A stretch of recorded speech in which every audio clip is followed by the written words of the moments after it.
Today we will start with Dr. Markeisha Smith. She's the Director of the Office of Equity and Human Rights for the City of Portland.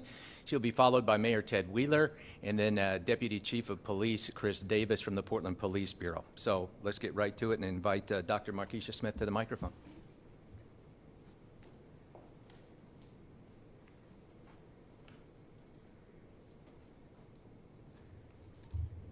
Good afternoon. It's wonderful to be before you again today. So this week has been a heavy week, full of complex emotions ranging from rage to sadness to hope and back again. I am reflecting on the protests that have taken place across this country, the memorial service for George Floyd yesterday, and today, which would have been Breonna Taylor's 27th birthday. Folks are confused and hurt, trying to carve a path forward in the midst of uncertainty and mistrust. But this movement feels different. It feels like a strong wave is sweeping our country for the first time.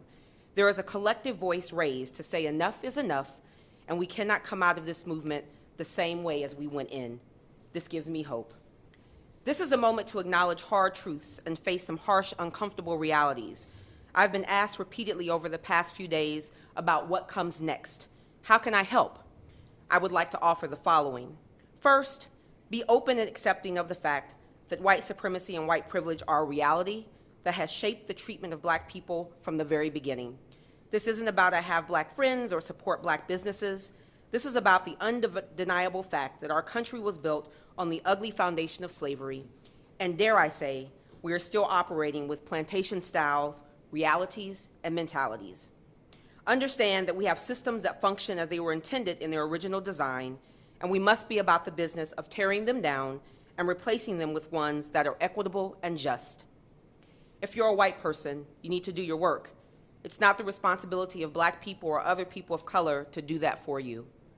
Silence is not an option, and in fact, if you stay silent, you are a contributing bystander to the inequities that Black people face every day. Be willing to have tough conversations about race and racism. Stop taking detours. We can no longer afford to hold space for emotions and conversations that only center whiteness. Hold leadership in this city accountable. This means demanding transparency and understanding how our policies, practices, and procedures either serve or don't serve Black people and other communities of color. And finally, Reverend Al Sharpton said it best during the eulogy of George Floyd yesterday, get your foot off our neck. It is long overdue. The time has come. Thank you.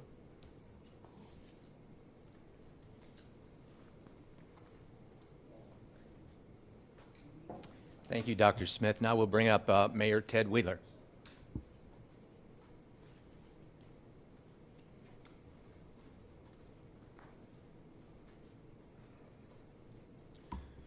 Good morning, everyone. Thank you for being here, either in person or virtually.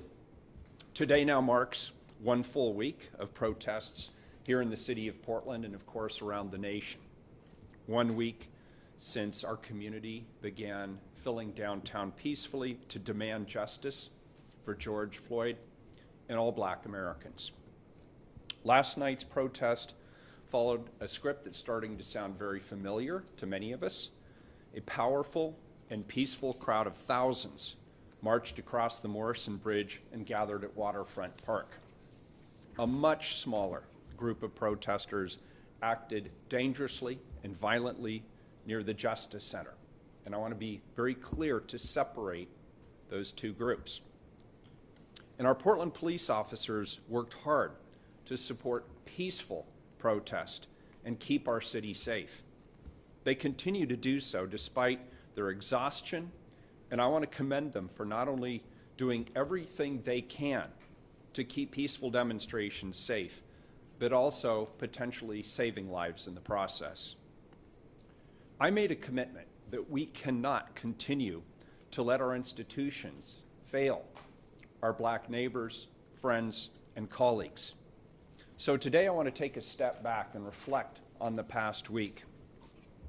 As many of you know, I grew up in Portland.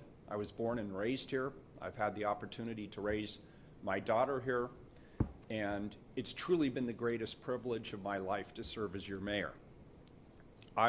Over the course of my 4 years of mayor, I've seen a lot of demonstrations but nothing like this. This one is completely different.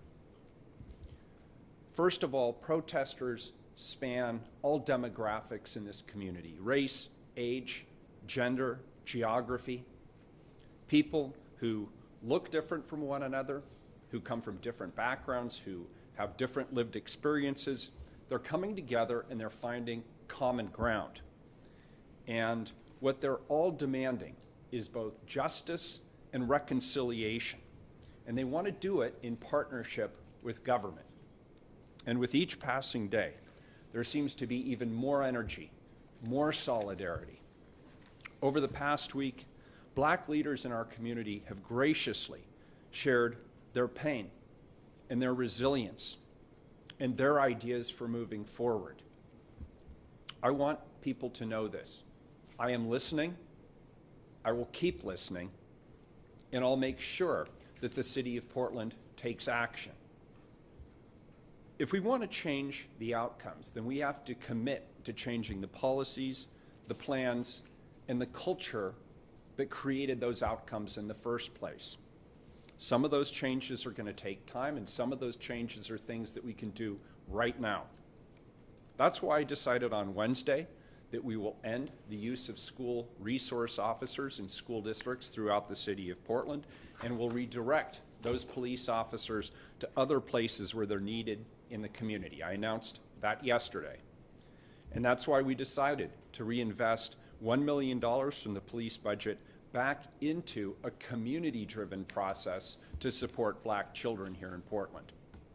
We'll continue examining policies with community input, including former President Obama's challenge to every mayor in this nation to take a hard look at use of force policies, engage the community, report out on what our findings are, and then demonstrate meaningful change. We're committed to doing that. This, of course, is just the beginning, and next week I plan to share more about a suite of actions that I believe will address police reform and accountability in this city, things that we've heard from the community. And we will continue to convene our community partners to broaden our efforts to combat systemic racism. Like so many others in this nation, yesterday I had the opportunity to watch George Floyd's memorial service, and I want you to know this. I was deeply moved by it. It was powerful, and if you have not had the opportunity to watch it, I encourage people to take the time to do it. I grieved for his death, and I grieved for the deaths of all Black people who've lost their lives too soon. Breonna Taylor, Eric Gardner, Trayvon Martin, and so many, many more. And I grieved for all the ways that the United States of America has failed them, and ways that the City of Portland has failed our own Black community. But I felt something else. I felt hope for the future. We're witnessing a dramatic shift in urgently charting a path forward to restorative justice, inclusion, and understanding. And all of this is underscored by action. I feel a tremendous responsibility and privilege in being part of this movement, and I look forward to what we do next. Thank you. Mr. Mayor? Hold on. We hold questions to the end, and then you can have all your questions.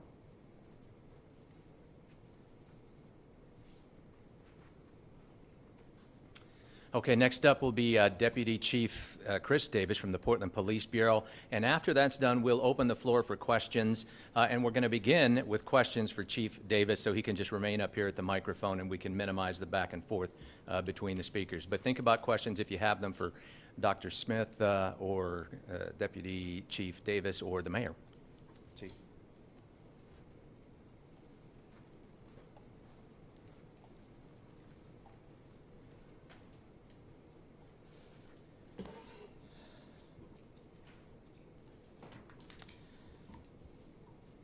Well, good afternoon. We've witnessed another night, last night, of several thousand people gathering and marching peacefully in downtown Portland. After the peaceful demonstration came to an end, several smaller groups moved to the area of Southwest 3rd Avenue and Southwest Main, where they remained for several hours. At one point, the group started to throw water bottles, full beer cans, and other projectiles at the officers, but we were able to get them to stop by communicating with the crowd that we wanted them to stop doing those things. At about 1:30 in the morning, however, a group of agitators moved to the area of Southwest 3rd and Salmon, where they set several fires, engaged in speed racing, where I'm told they were doing donuts basically in an intersection with a crowd of people standing around. There was alcohol consumption, fireworks being lit, and then after that went on for a while, some of the people started throwing projectiles at police officers again. We did have one officer hit with fireworks. Fortunately, that officer was able to avoid injuries. At this point, a civil disturbance and unlawful assembly were declared, and as officers were directing the group to disperse, we encountered several vehicles driving recklessly at speeds our officers estimated to be up to 55 miles per hour, going the wrong way on a one-way street, almost striking pedestrians. Officers were able to intervene and stop 3 of these vehicles and safely take the drivers into custody. While officers were continuing to disperse the crowd, one of our sound trucks that we use to communicate with crowds became a target of the group's aggression. We encountered lasers being pointed at the driver of what we call the sound truck. This creates obvious safety concerns for the driver, including eye injuries. And then we had people throwing rocks and glass bottles at the sound truck. It was at that point that the operators of the truck decided to deploy something called the long-range acoustic device. I know there's been some questions about that, so I just want to address that right up front. The initials of this are LRAD, L-R-A-D, and what this device does is it doubles as a public address system. It's a very effective one because it's able to focus the sound when we give communications to the crowd. And we went to this device several years ago because it's much more effective at being heard than a regular public address system in a car. It also comes with a function where it will emit a particular tone that's very hard to be around and encourages people to leave the area. The officers in the sound truck deployed this tone mode of the LRAD briefly on a couple of different occasions as they were essentially under attack with objects being thrown at them. We made a total of 12 arrests last night. 3 vehicles were towed as well. And then I'll wrap up and then I'll be available for questions. But I'd like to thank a lot of our community partners that helped keep the main event last night safe. We are really seeing a big distinction at this point between the protest groups and people who splinter off of those groups and stay downtown after the event is over to engage in activity like we saw last night. And we want to express our particular thanks for some vigilant people in the community who have found some really harmful items stashed in downtown Portland over the last couple of days. We certainly appreciate that and just remind people that if you see suspicious objects or dangerous objects that are sequestered away in the city to please let us know. So with that, I'm happy to take any questions that you have. Hi, I'm with KBOO Radio. One of the demands raised by protesters was for the firing of police in the Portland Police who have engaged in deadly force, like Ronald Frashauer. Also, the firing of Officer Kruger, who set up a Nazi memorial in a park.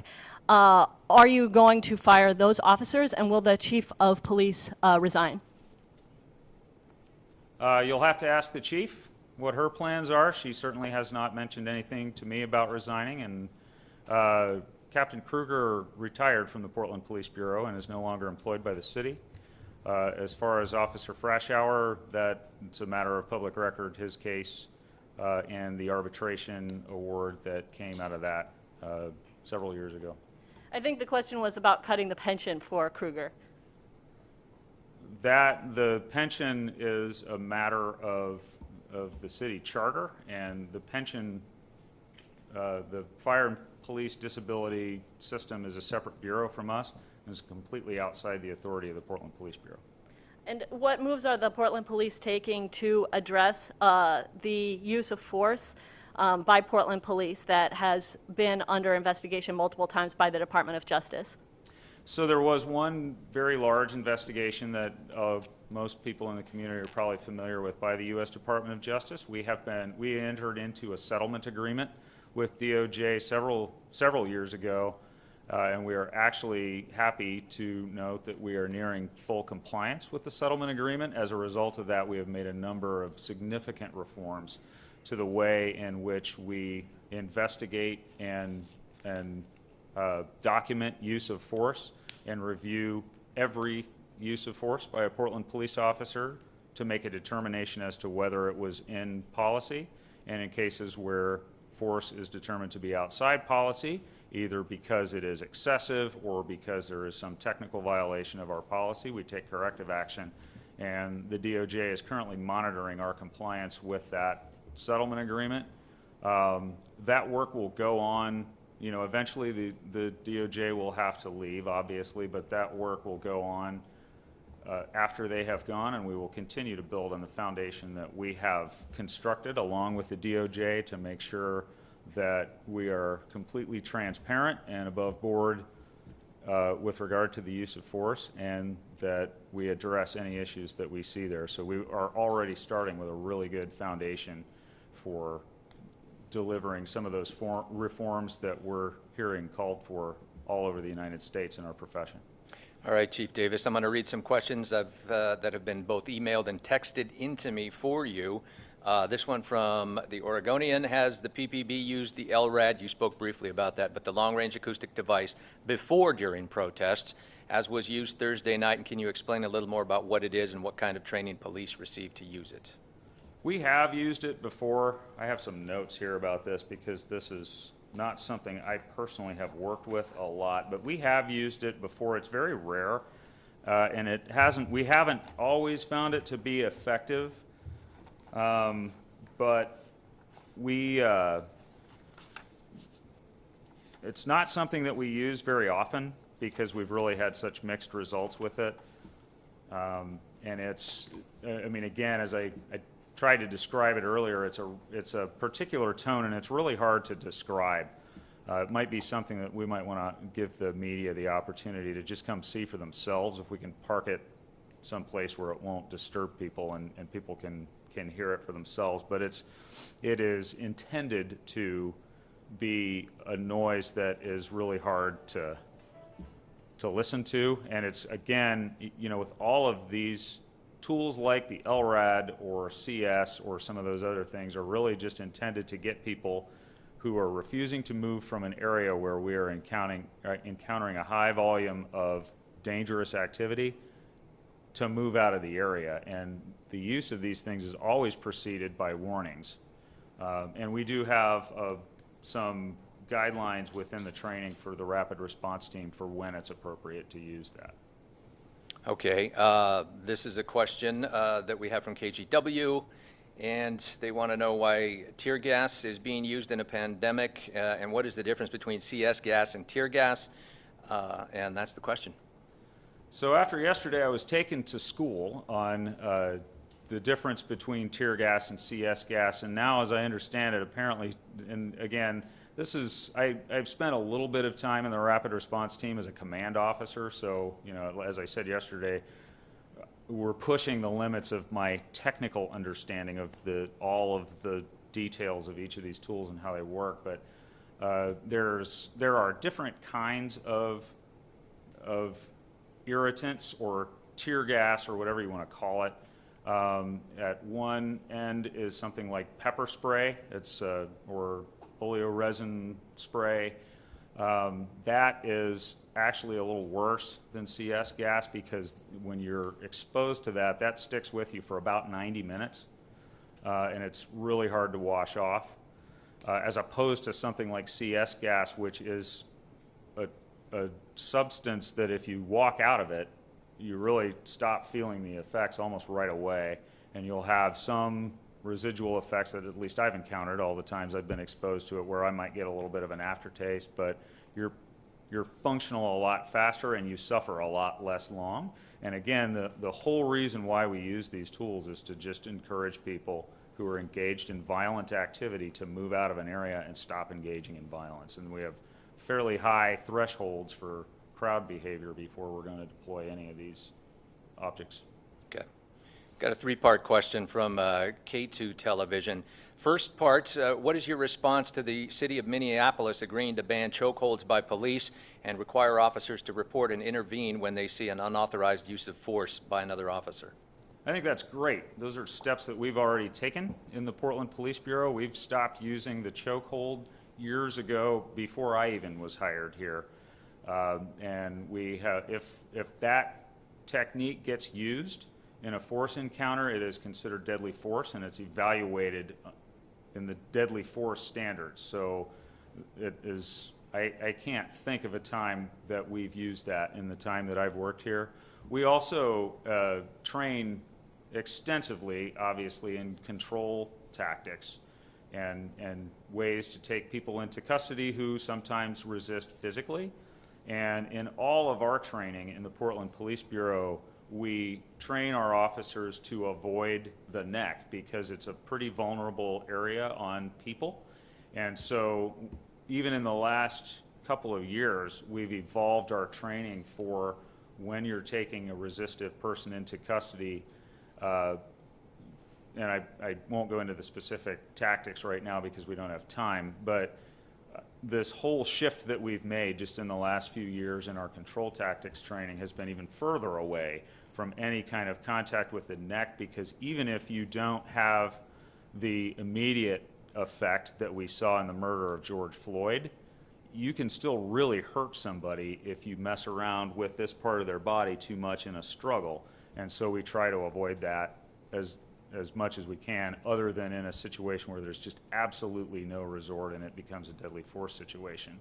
And then as far as the other part of that question, that's another good step that I'm surprised hadn't been taken before. We have a policy requiring our members to report acts of misconduct by other members. And if we find out that someone knew about something and they didn't report it, they can be disciplined as well, up to and including termination from the organization. And we have, as I mentioned yesterday, I have seen a number of incidents in the last few years, just since I've been in the chief's office, where our members have acted with that courage and stepped forward and done the right thing when they saw something that was wrong. So it appears to me, at least, as a leader in the organization, that our policy and our culture changes that we've been working on for so long are working. Are we done? No, but we're at least headed in the right direction. And as I said, I was really surprised to hear that Minneapolis hadn't done all that already. Second part of the question, can you elaborate on some of the individual conversations that your officers are having with protesters? What is the response in the rank and file to those discussions? So I just had one of those conversations earlier today, and it was a really positive conversation with a couple people who had some really positive ideas. And that's consistent with what I'm hearing from our officers, that they're encountering a lot of people who are coming up to the line, who want to talk to them, who want to reach out to them as human beings. We want to encourage that, and that's one of the next steps for us, is finding ways to just plug officers into those one-on-one interactions with other people in the community. I think that's, you know, we want to look for the big overarching solution to a situation like the one that we're in, but that's where the change is going to happen, is when we get to know each other on that human level. So that, and it's been positive for the officers too, because, you know, situations like we've been in over the last week can be really draining on the people who work here. And sometimes, I know for me, the conversation I had with a couple of students just a little while ago, I was feeling pretty worn out, and that actually gave me a lot of energy. So we'd appreciate it if people would keep trying to engage with us. Okay, last part of the question. Will the Bureau take a more aggressive approach to close down roads and routes into downtown Portland tonight and during the weekend to prevent people from driving their vehicles into the zones where protesters are congregating? We're looking at that right now because that is a significant issue that we're encountering as the week goes on, as more and more vehicles. As I said, there was some driving behavior downtown last night that is really really egregious in crowds of people. As far as specific measures, we're working on that with our incident command team right now to make sure we keep people safe. Okay, any other questions for Chief Davis? Sorry, just a quick thing. I know it was the Gresham Police Department involved in the deadly use of force on Tuesday, but I understand it happened in Portland. Do you have any comment on that, or more details on what happened and what officers and who was involved? Because that involved another agency, it's really not appropriate for me to give that information. I would recommend that you ask the Gresham Police Department for some of those specifics. Okay. Thank you, Chief Davis. Let's bring Mayor Wheeler now to the microphone to answer some questions.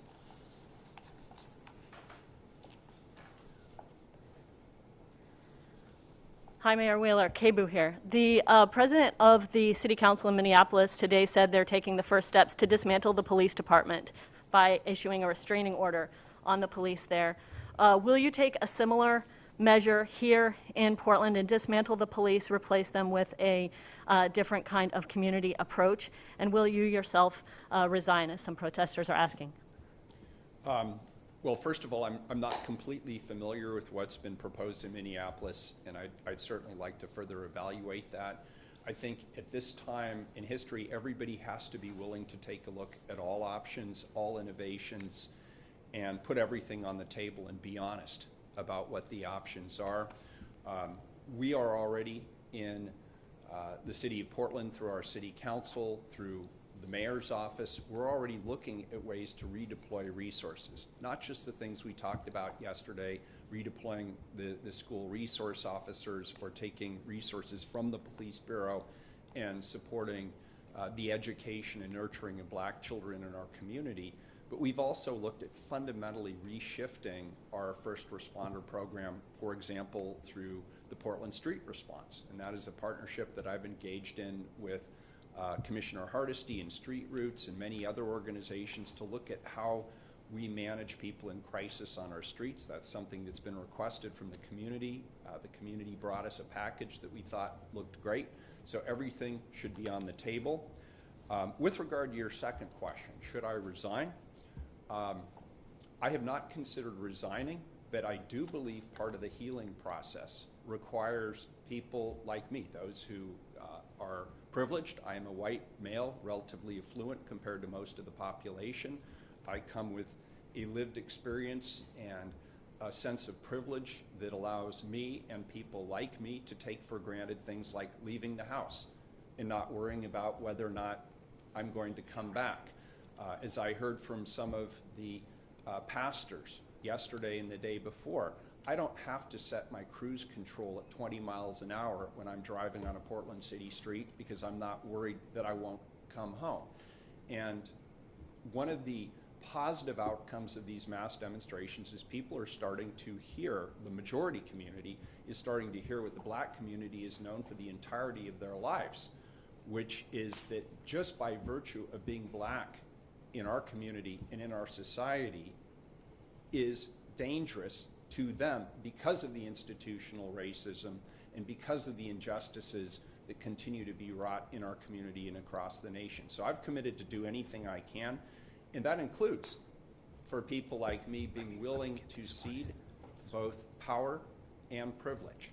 And so I would argue that everything is on the table in the pursuit of equality and justice. And I'm willing enough to be humble.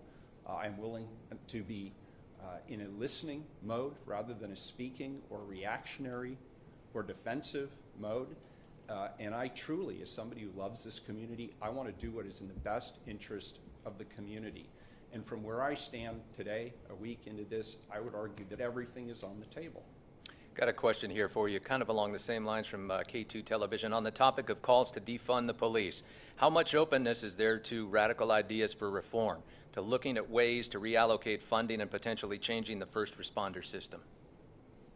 Well, as I indicated, we are already investing in and organizing around changing our first responder system in the city of Portland. And we're doing it in a fact-based way, in a data-driven approach, working with community partners and working with city bureaus that can make that happen.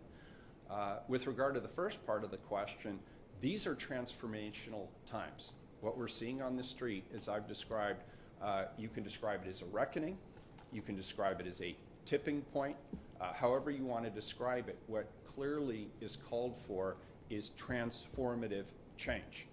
And I'm committed to hearing the community, to listening to the community, to seeing the community when it comes to what those options are. I'm certainly putting my best ideas forward. The City Council is collaboratively putting their best ideas forward, but we have no monopoly on the truth. And I believe there are other fantastic ideas that are out there in the community, and we're hearing them every day. Okay, I have a question for you from KPTV.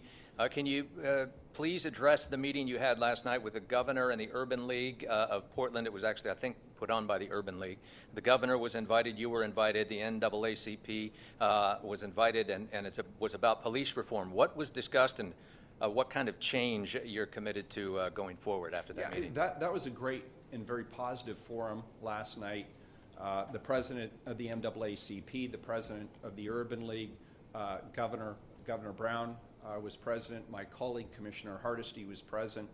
And it had a dual purpose. First of all, to listen and hear and reflect on the needs from the community, but also to make commitments about what we were going to do going forward. And I made a whole host of commitments around public health and working with the county as we continue through the COVID crisis. I made a series of commitments around shared economic prosperity and making sure that we lift up the Black community through looking at economics. I made commitments around education, even though that's not historically the direct responsibility of the city of Portland. Education is everybody's responsibility. And so as that issue came up, I talked about how we are redirecting some of our resources to support and uplift children in this community, particularly Black children in this community. And I also put some other issues on the table that I think are important as well, including substance abuse treatment, mental health services, things that are clearly beyond the purview of a municipal government. But without us collaborating and supporting and working with our county and our state partners, we're going to continue to see the manifestations of neglect in those two areas on our streets. So those are some of the things I committed to. And the governor made a series of commitments, as did my colleague Joanne Hardesty. A couple of different TV stations are asking for your thoughts as the police commissioner about the use of CS gas and tear gas by police to, for crowd management purposes. Well, let's be honest. It's ugly. It looks ugly. And nobody who knows this community wants to see that. But I want to be clear, neither do the police. And so I stand with those who say that we should ban the use of tear gas, but with an important provision, and it's one that we have to talk about, which is I would support the discontinuation of tear gas or CS gas or whatever you want to call it, provided that there are viable alternatives for dispersal that do not involve higher uses of force. And that's part of the conversation we need to have. I signed that pledge that the Obama organization put forward.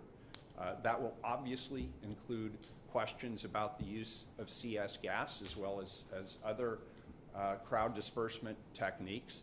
And I think we need to have an open, honest, and transparent conversation with the public about, number one, what our policies are, why we use it, what we use it for, what the impacts are, and what, if any, viable alternatives exist.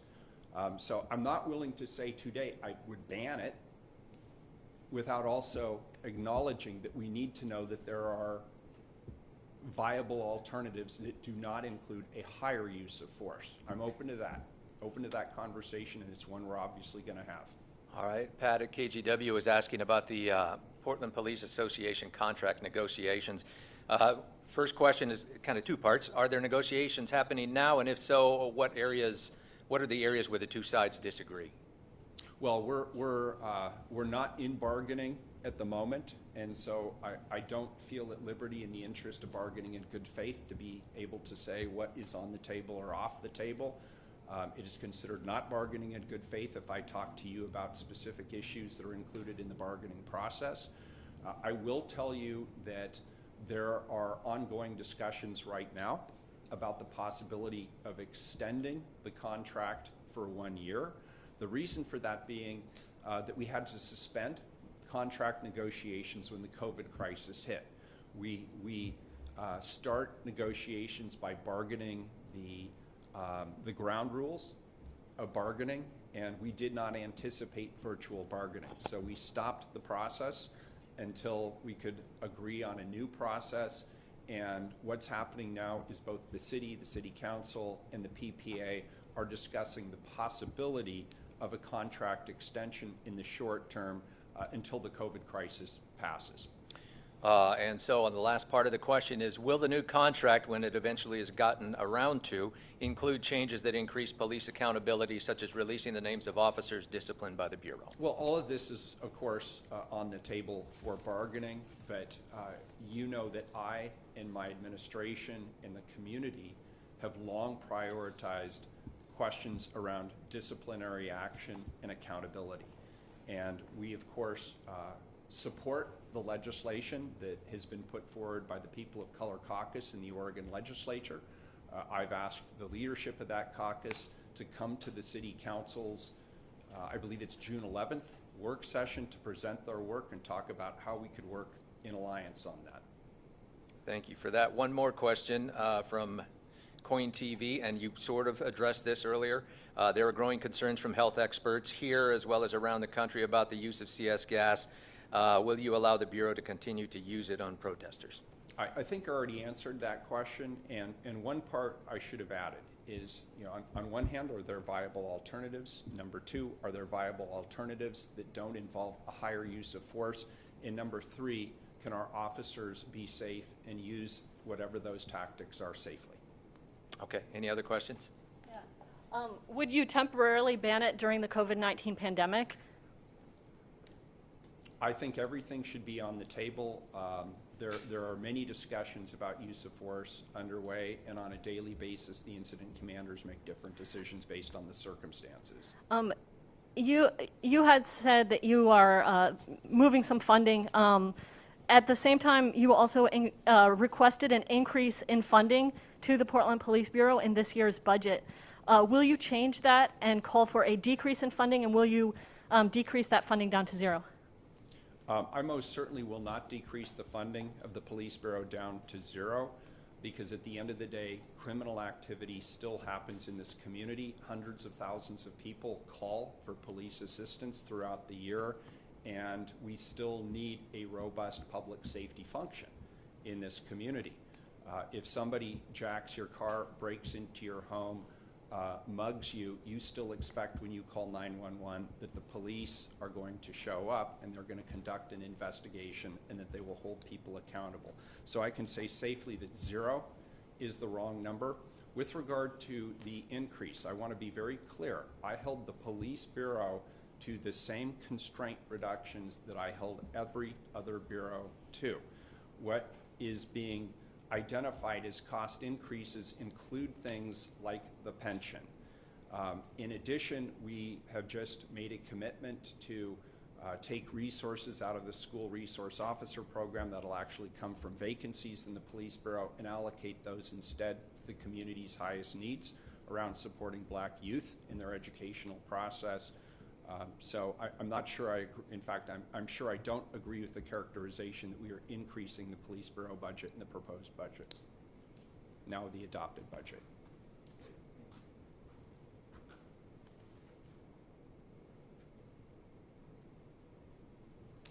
Thank you, Mayor Wheeler. Any questions for Dr. Smith? Okay, that will wrap it up for today. I want to let media know out there that we do not right now have any press conferences scheduled for the weekend as far as the daily briefings. Our next one is scheduled for the 8th, which is Monday, June 8th. If there is need, we may have one, so be on standby for that, but you'll hear from me. Thank you.